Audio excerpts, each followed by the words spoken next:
water reset ritual para sa mga na-stuck sa buhay. May mga panahon na parang nakapos ang buhay. Same problems, same patterns, same energy, umiikot lang. Sa Feng Shui, hindi ka malas, naipon lang ang chi mo, stagnant, nakabara. This ritual is your energetic reboot, parang restart button, pero ikaw ang system.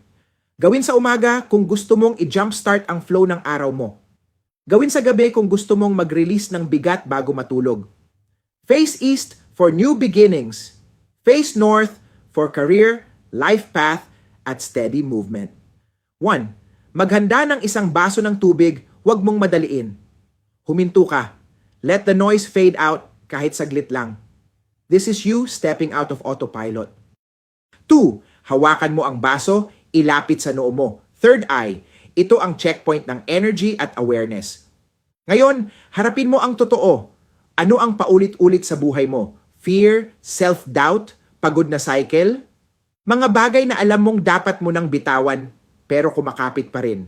Sa Feng Shui, ito ang energy congestion, parang baradong daluyan ng tubig. 3. Ibuhos mo ang tubig sa lababo. Dahan-dahan, intentional. Habang umaagos, isipin mo, hindi na ito kasama sa next version ko. Hindi ito drama, ito ay command.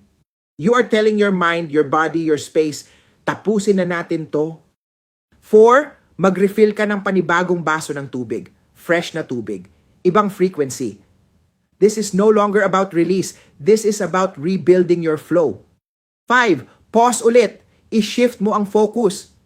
Kung dati puro what went wrong, ngayon, what am I choosing now?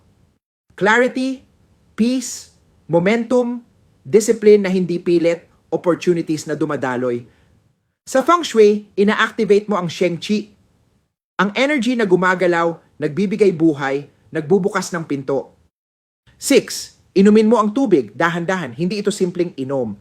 Ito ang moment na sinasabi mo sa sarili mo, hindi na ako stuck.